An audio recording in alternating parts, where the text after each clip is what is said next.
Hi, Hey, Ruth and Katie. Yeah, sorry, I got back late. I had to, well, restart my whole computer and it took me a while to get back in. oh, I was hoping so bad you were joining because I can't get the homework to work, and I'm like, Oh, I see. Oh my God, I was working on my own problem and Mhm. I couldn't believe it. It took so long time but it was still processing and I couldn't join the meeting. It seems the CPU was used too much. Mm. Uh, all right. Anyway, I'm glad that I'm back. But I guess some other Me students too. might already quit. But anyway, so what problems did you run into? Well, unfortunately, it was the first one. I've spent 2 hours on it, and I Oh, good. can't Oh yeah. get the Excel solver to work. So Oh, I see. Okay. it keeps coming back with an error. Like I feel like I followed everything. It's just and I've been trying different ways to make it work. So I can show you what I did, or I don't know. Any help would be helpful. Okay, I see. Sure. Yeah, why not you bring up your work already so I can see Yeah. how you Okay. approached it. Can you let me share, give me host permission to share my screen? Oh, right. I need to.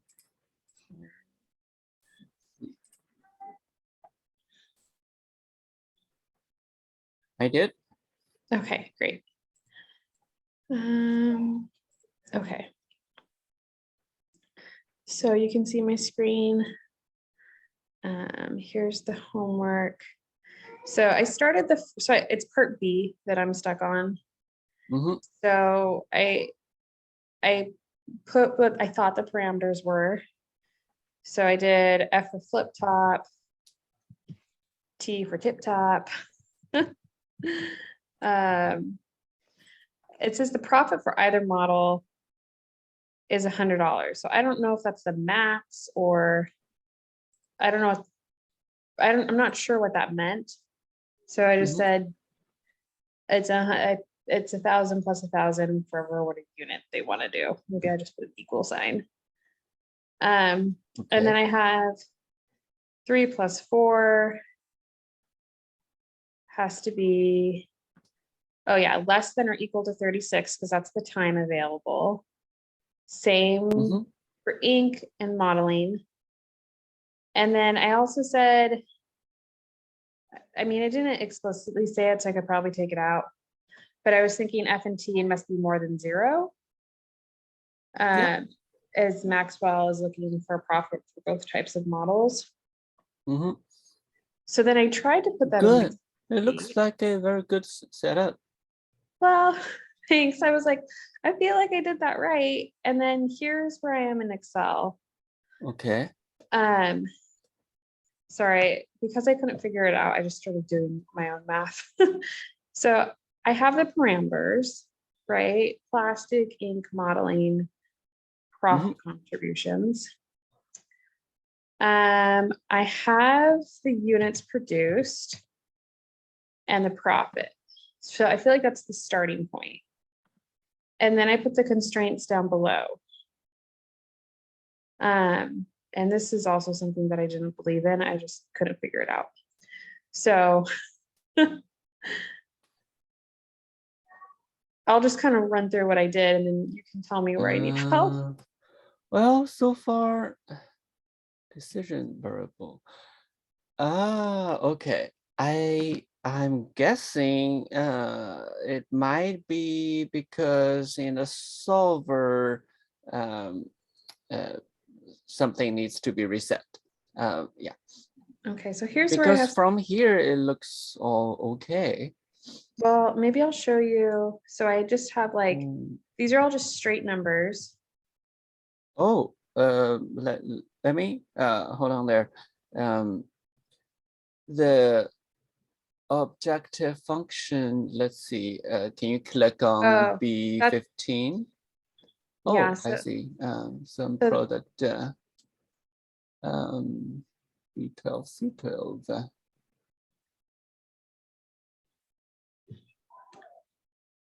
Oh, I see. Okay. I'm just, let's see. And then down here, it's the 3 plus 4, the 5 plus 4. Oh, okay. Yeah. Is this, Yeah, I see. am I on the right path so far? Looks fine. Okay. Like I've been in 2 hours and I'm not. So I see. So it must be somewhere here we need to work on.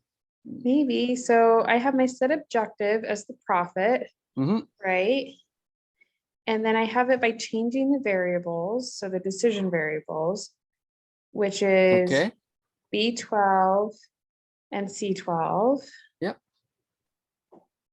And then unconstrained, non-negative, simplex LP. And then I click solve and it gives me this. And It doesn't converge. Okay. And I'm So like, what am I doing wrong? it seems the constraints need to be set again because we should have 3, but I've only seen 1 in your solver. Can we go back to the solver? Oh, I thought you could group them. Oh, you can't group them. Oh, okay. Because I have them grouped. We need to add each of them. So let's do it again. We need to say first, like B11, well, B19, I guess, in your case, right? Yeah, B19 should be less than D19. Oh my gosh, is this what I? Okay. And then this has to be, oh my gosh. And then this is less than or equal to this.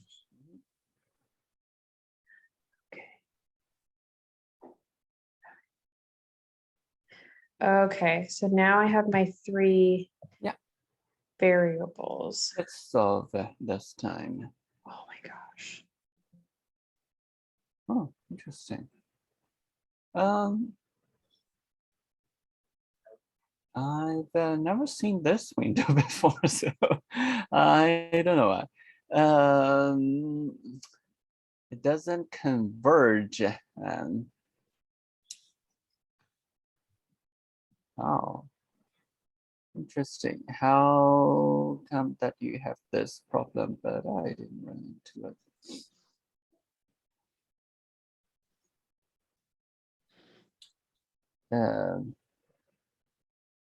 Yeah, so the units produced on line 12, let me take a look again. So I just put 1. I just started it off at 1. Oh my God. Oh, okay. I see. Wait.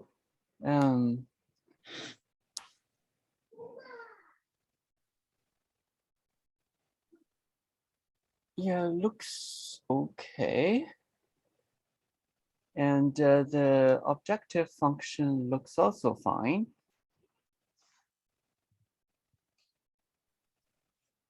I can move stuff up.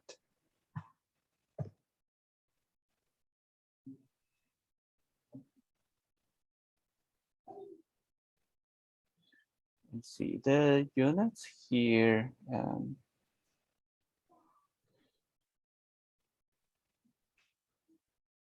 Oh.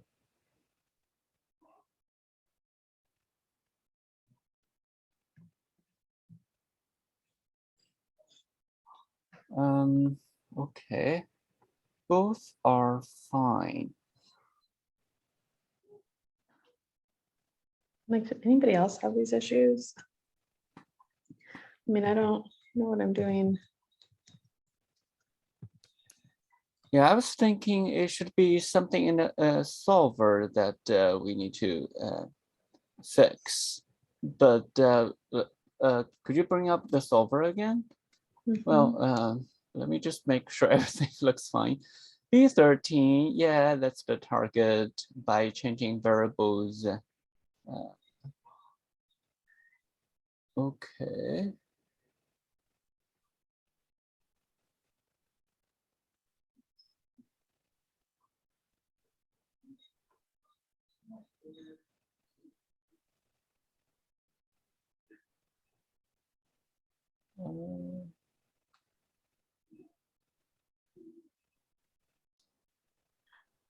I opened the Oh, whole time. I just noticed it started.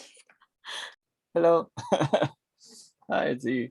Yeah, I was trying to help Katie with the first one. I couldn't really spot any error at this moment.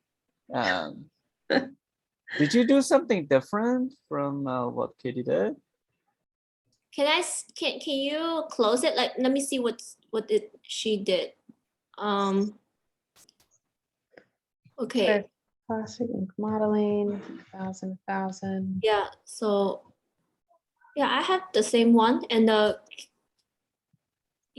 and the plastic. Can you go to the unit constraints? Constraints plastic. Oh my God. It's a Okay. little different. This one has to be B3. Can you repeat some of C3. products? Ah, yeah, right. some product. Yeah. Some products? Yeah, we also need to do that here. Sorry, I missed this part. Oh, gosh. So is it some product of these two? Well, we need to time this row with the row on the 10th. So basically, we need to time B3 with B10, yeah, and plus it. Oh, well, if you use this function, some product, then we select the row on 3 and 10. Yeah, 2 rows. Okay, and then you do plus.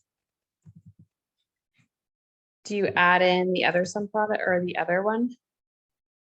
Yeah, you can also do it this way.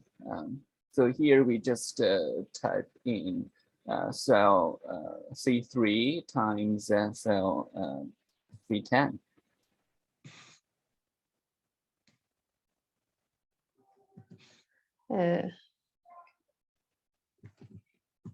Yeah, here if you didn't use the sum product function, then we need to type in the operator that's the star to represent multiplication. Yeah, we can also do it this way. Okay. Well, It's some product, and then you're gonna pick the B, pick one IO and then period, and then another IO. So they will be multiplied. Multiplied. So product, yeah, you see it is IO array 1 and the yes. That's It's like that. Yeah. You can change the plastic too. Yeah. But I think the way you did on row 17th is also good. Oh, we can do that too? Yeah, it's the same result. Oh, you're right. Thank you. I wish that didn't take me 2 hours, but it just wasn't.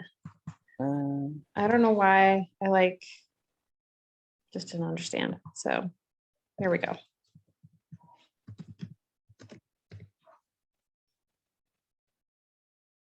Okay, I'm messing this up. Here we go.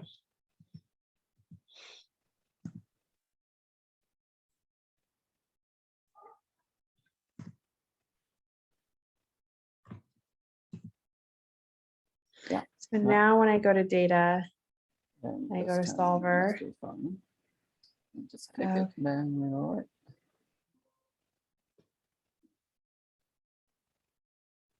Great. Okay, I found a solution. I'm so used to it saying it didn't find a solution. Okay. Perfect. Problem solved. Congratulations. Thank you. Where did it go? Oh, I see. It's Never already mind. here. It's in there. It's in Yeah, there. it works Oh. in the same sheet. So you could choose to generate a summary report in a different area of the sheet. There's an option there.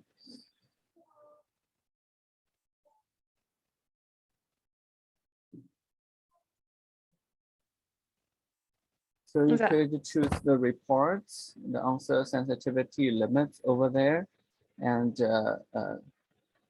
generate a new sheet. Oh.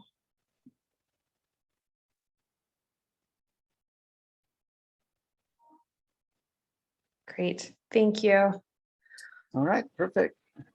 Yeah, it's just some cell we need to manipulate and make sure we apply the good functions on it, so it changes with other associated variables.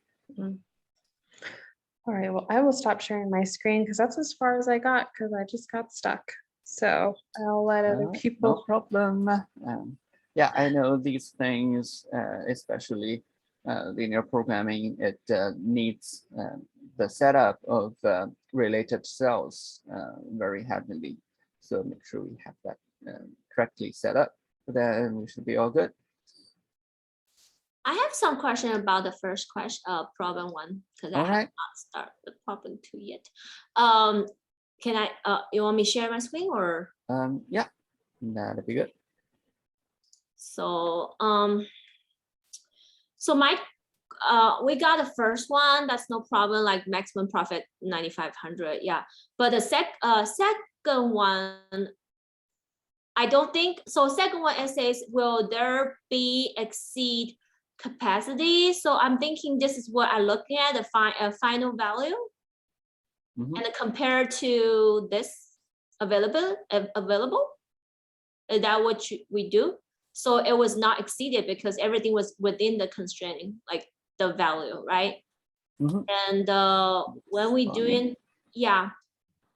And when we're doing the which range, we're talking about the flip top. So before that, I have a question. So there is no units talk about like what plastic at a time. So did I assume plastic is ounce and time is minutes? Oh, I see. No worry about that. We just talked about, 25 units of time. That's it. Okay, so I don't have these questions, but I want to go over, make sure I'm correct. Oh, okay, all right. Yeah. So which range is this? Which range can the objective function coefficient for flip top models range without affecting original optimal solution? And then what is this range called? So I would just say as long as the profit contribution of standard case is between 750, which is using allowable increase and allowable decrease, minus 1,000 and plus 1,000, so it's within 750 to 1,250, right? Range. So it's called range of optimality, right? Is that what Oh, I see. Yeah. So for range, we usually list the smallest and the maximum value. So where you said the 750, so I'm using we this. should use just 250 and 1,000. Oh, so it's not minus like. Yeah, because the range needs to be like the minimum and maximum. Yeah, but well, oh, I see. Oh, how did you get the second one? Yeah, so we don't sum them, right? Oh, because I thought I thought the range. Yeah. I probably misunderstand that. So this is. Yeah. So it's okay. The range of the solution won't change if we have the profit contribution between this value. Yeah, so it looks correct. Okay. Yeah, so the shadow price for the plastic string, so I calculate that as 125, which is already there. How will we interpret? So it just shadow price for 125 for the plastic constraint tell us that each additional 1 ounce. That's where I ask, because there is something that we need. Do I have to mention about, or I can just change, say, each additional plastic? Oh, I see. Don't worry about these. It's just, each additional unit of plastic. Oh yeah, unit. So, Okay, unit. Okay. It's fine. It will increase the overall profit $125. Is that how I interpret? Yeah, you got it correct. Okay, that's Exactly. the problem here, because I was thinking this one is a shadow price for the molding time constraint. Does the value make sense, and which range shadow price valid? So I think I have to use the allowable increase, but this was infinite. I don't know how does that work, or I did something wrong. No, you didn't anything wrong. That's it. So that means, so for example, if we refer to the last row, it says 0 to 0, right? So that means the overall profit won't change if more molding time is made available. Can you repeat one more time? So sorry. So it says it asks us what's the shadow price will be 0, right? Yeah, formally.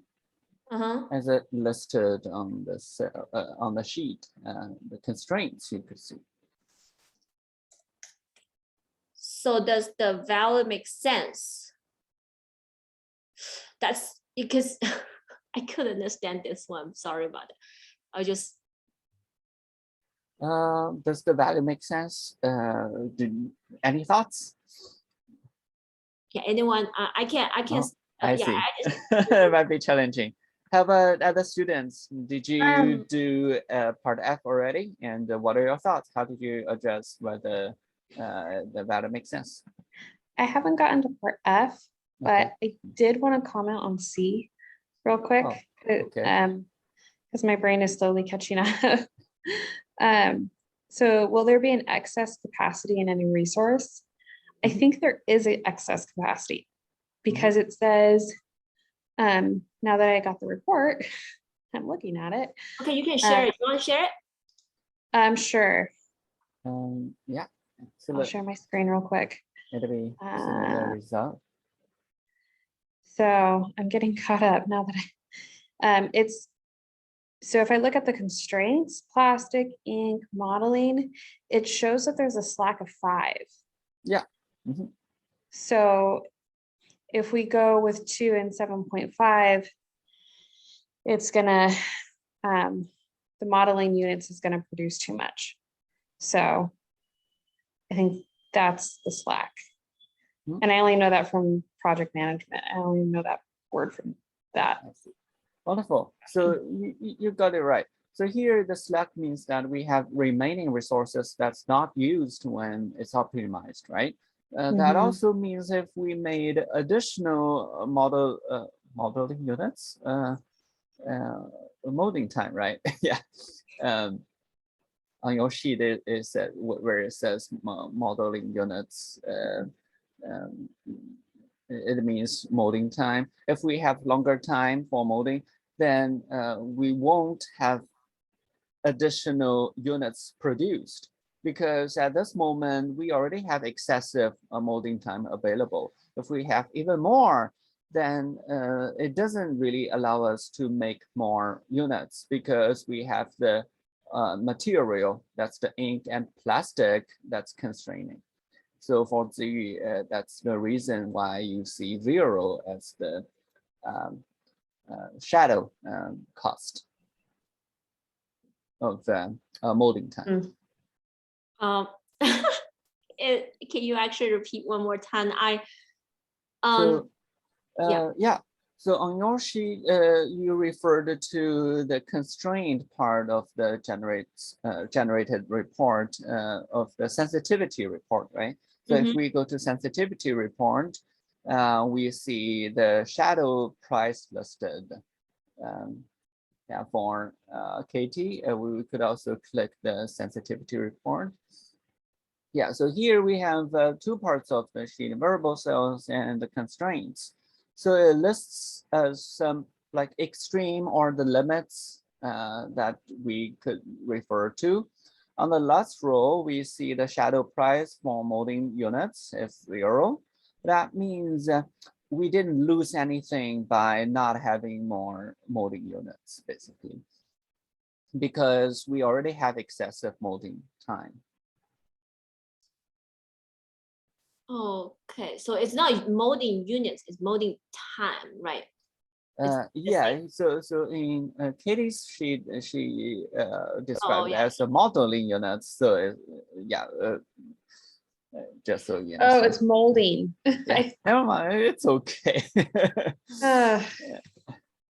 Thank you. I'm like, it's manufacturing, so they have.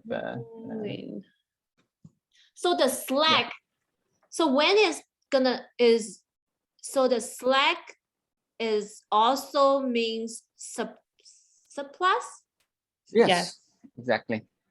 Okay, so surplus, that means this is now considered as constraints, right? Like yeah, it's not binding, it's what it means. So on the answer report, we can see that we have 30 molding time available, right?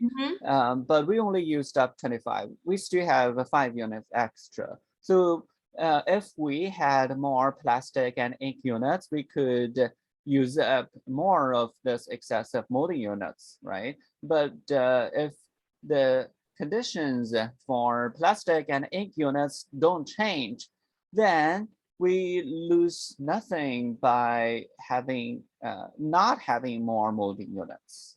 That's what the that's what the shadow price means. So it's 0 for molding unit, molding time.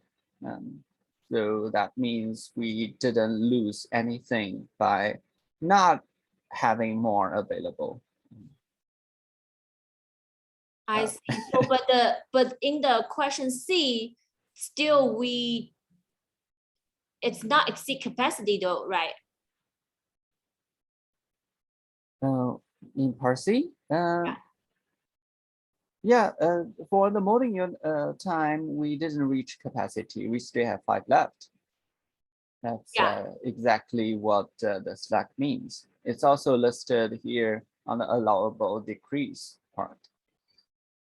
So yeah. I mean, stay within the capacity, right? Yeah.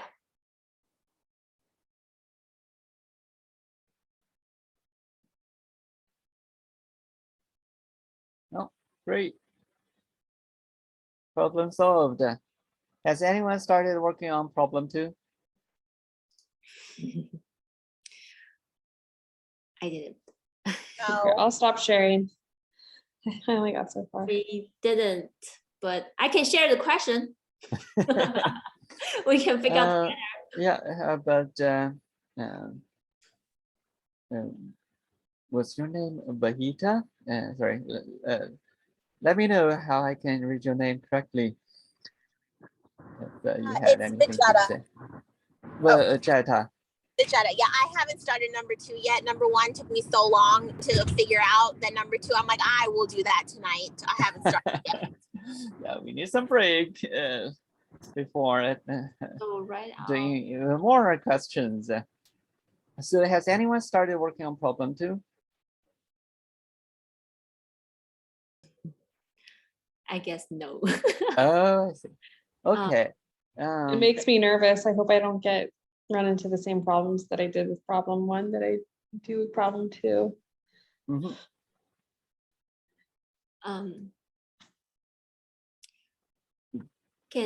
So maybe you give us 2 minutes to read the question.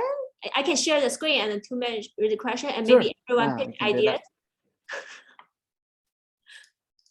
yeah, let's work on the problem two together, and let me see whether you have any questions at this moment.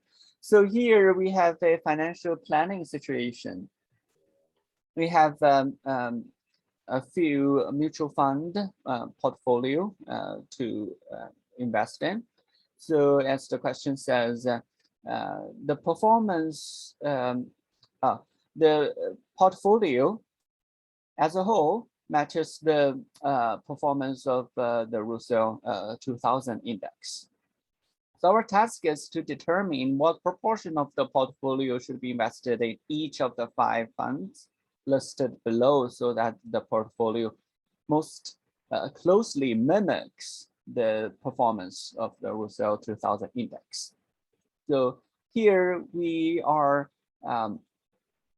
minimizing the difference between 2 things, right? The first is the collective performance of our portfolio consisting of 5 different funds.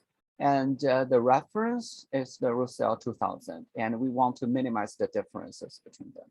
So we need to write out a nonlinear program to produce a portfolio that most closely mimics the performance. And we also need to use the nonlinear solution algorithm to answer about the optimal solution. What percentage should be invested in each of the 5 funds? So similar to what we did in problem 1, first, it's a good starting point to define our question. Would anyone like to volunteer and try how we could define this question? We could simply, write a conceptual function, including the objective function and also the constraints we have. Or, oh wait, we actually have the Excel file, right? Could you show us the Excel file? Is that the one we're using that mean and variance model? I believe so. Yeah, I think that's the I'm one. not sure whether there's already an Excel Here. file set up. It's here. Oh, That's- okay. Yeah. Excellent. We could, Let me copy. yeah, we create can one. simply use this one. I'm just create one so I don't mess up that one. Wait, he gave us an Excel sheet. It's downloading. You just download from all the Google Docs or something like that. I downloaded a long time ago. It's from the optimization model. Like the statistics, remember? It was in the whole all the file Yeah. together. I It's downloaded in when the Google beginning. shared folder. Yeah, the Google Docs file, I think. This is a good starting point. We could actually take advantage Oh, I of see. it. So first, notice that instead of, well, we could just name from international stock to the short-term bond that correspond to Fund A to Fund E, because we also have 5 of them, right? However, there's a reference here we also need to include that'll be the Russell 2000. So we need to add another row to this historical return. Yeah, we can, name it Russell 2000. So here we need to, oh, all right. So you already copy and pasted all the sales values here, right? Okay, excellent. So here is a great starting point.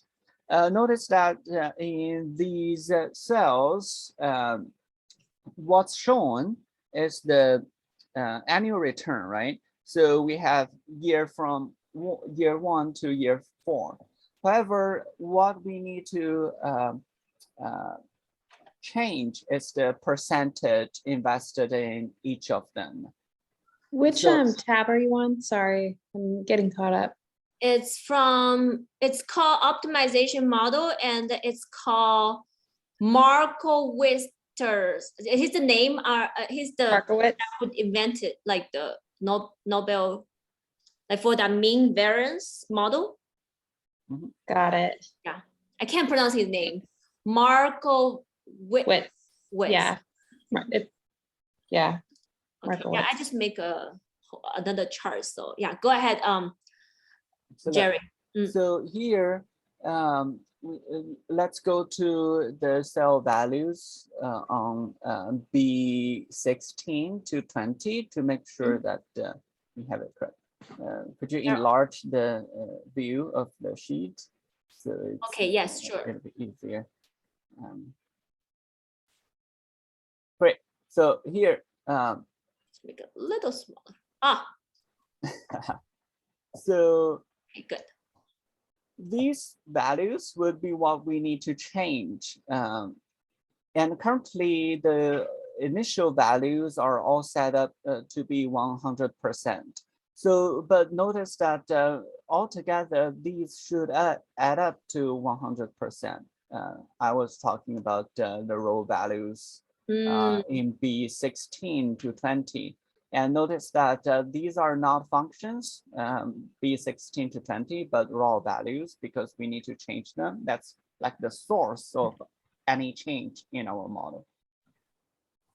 However, with the percent invested, starting with the initial values we have here, that's 100% for each of them. We also need to set up the constraints. So here we go to constraints. That'll be row 16 on the column E to G, right? So Yes. let's go to each of them. Well, first is the sum of the. So can we click the row of the, well, it'll be E16.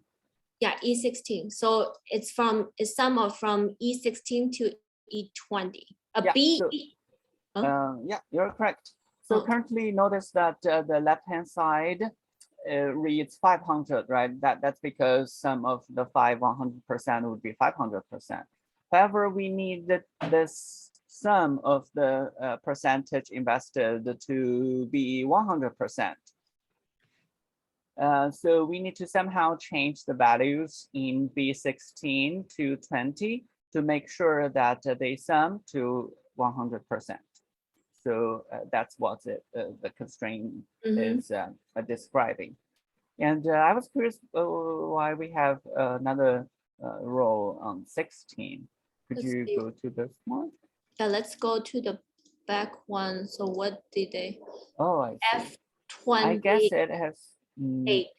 is the average of return. Oh, And I want to, because in the example, he wants us to get the 10% of annual return for the minimum risk. So that's how he set up. So we don't need it.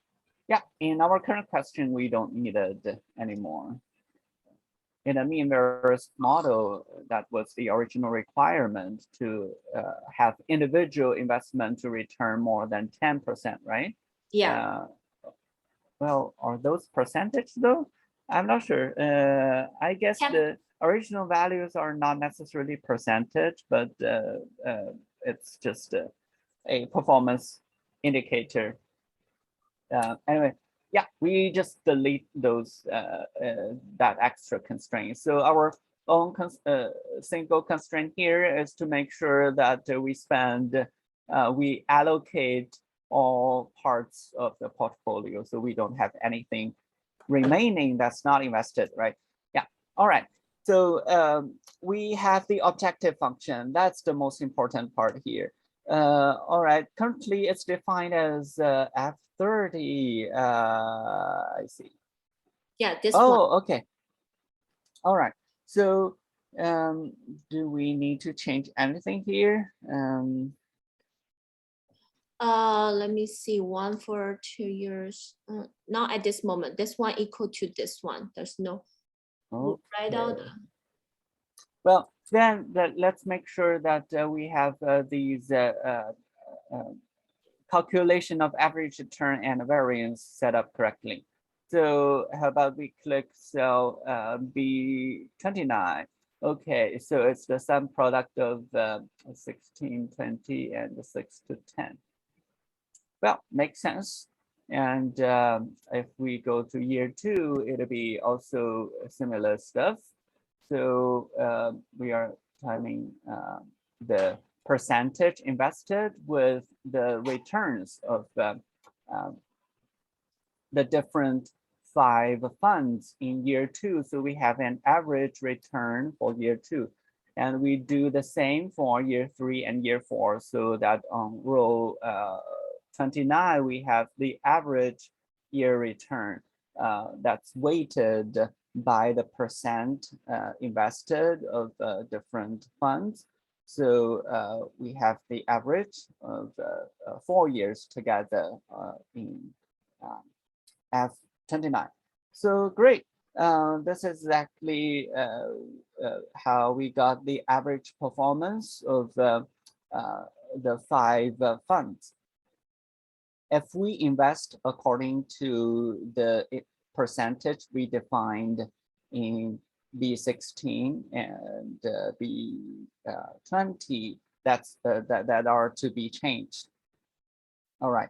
So our target is to, as the question describes, we need to mimic the performance of the Russell 2000, right? So to define the difference, we need to consider both the positive and negative difference. So if our portfolio is performing much better than Russell, then we are also creating a large difference, right? And if we are underperforming, then our portfolio is underperforming a lot than the Russell index, then we also have a large difference. So we need to consider both negative and positive differences.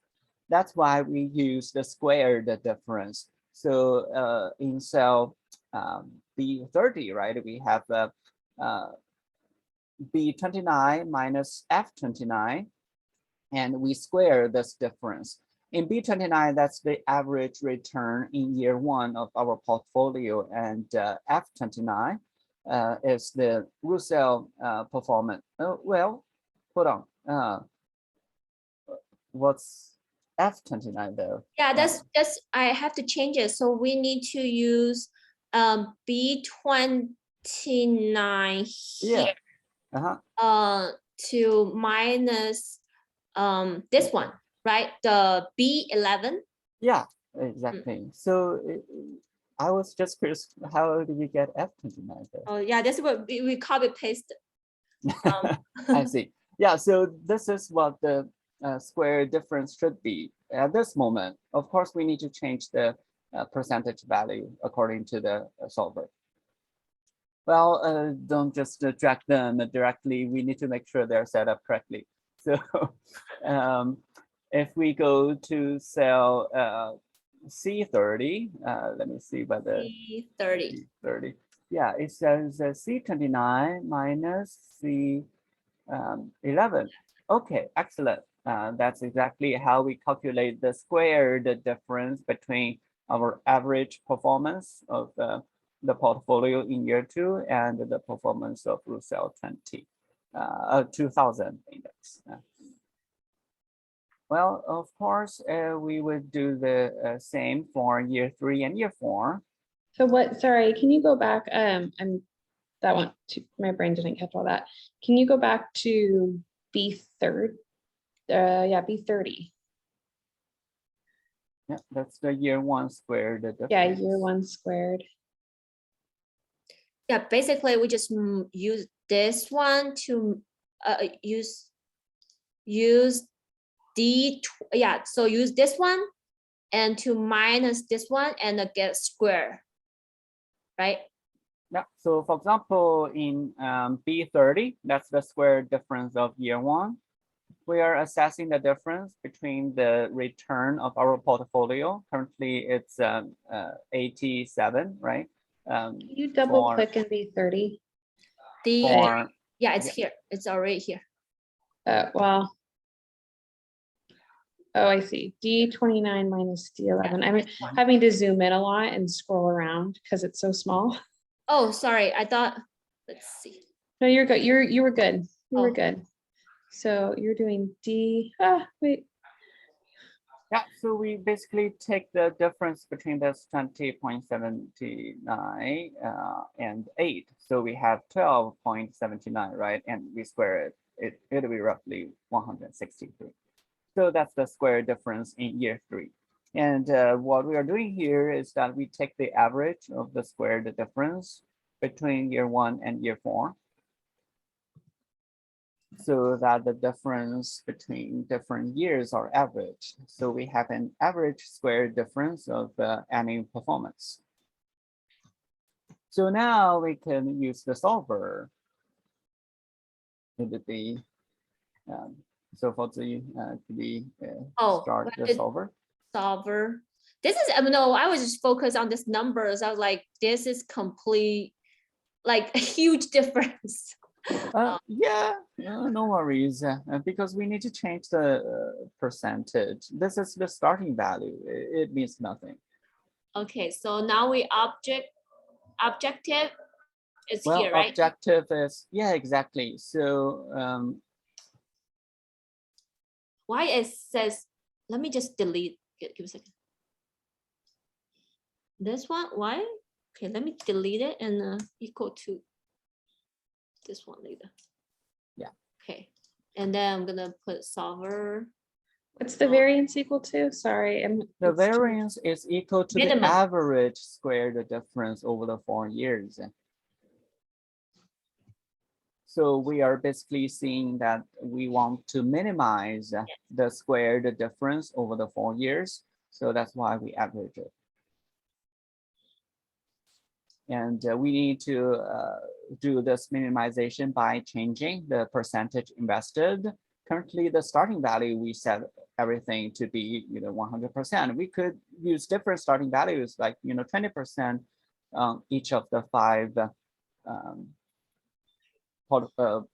funds. So together they would sum up to 100%. So it doesn't matter. The solver will figure it out. So we also have the subject to the constraint. So E16 equal to G16, so that it's correct. We make sure that the sum of the percentage invested is 100%. So we have everything invested, and looks good. So we could simply click solve and. Good question. Yeah. So this homework is a write out the nonlinear program, right? Mhm. So the nonlinear program, is that what we're gonna have to just give this chart, or I just have to describe it like before, or just writing the equation, the difference square and the different square and the Yeah, writing the equation is a great way to define the question. like give me a second. On this one, right? Like we have equation here was Yeah, talking about. That's what it means by writing on the program. Oh, okay, okay. But it didn't show variance though. Like Yeah, for this one, well, the variance is here in figure 29. No, I know. I mean, when it says write out the program, right? So if I wrote all these and I wrote a constraint, and then that's it. That's all I need to wrote, or yeah, we also need a objective function, right?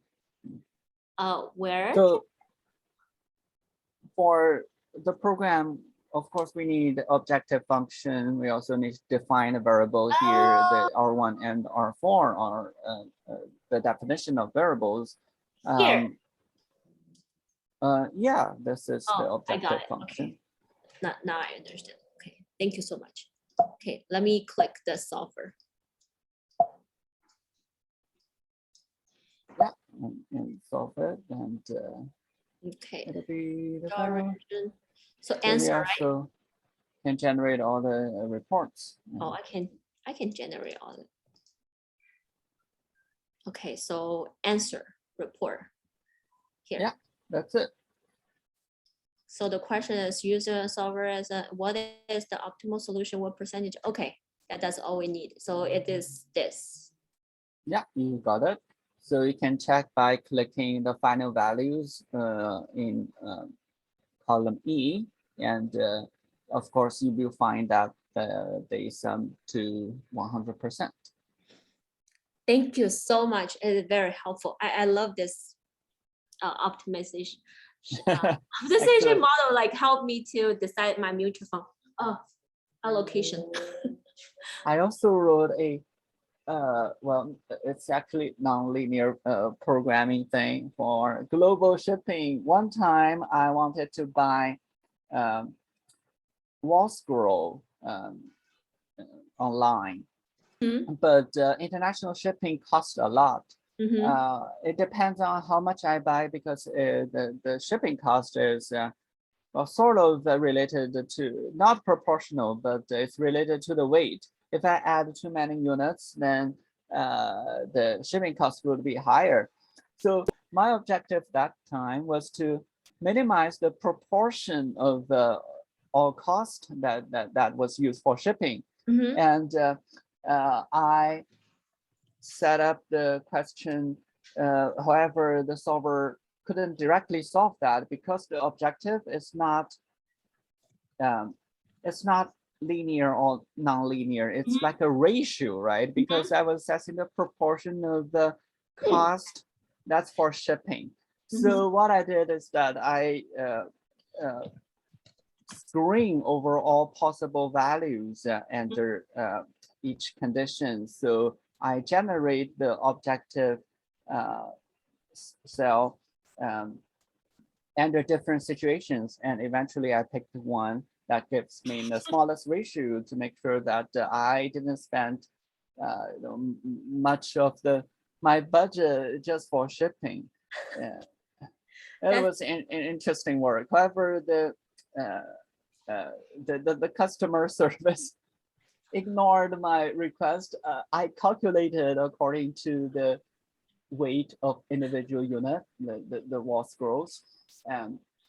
So I believed my solution was the best. However, they showed some hospitality by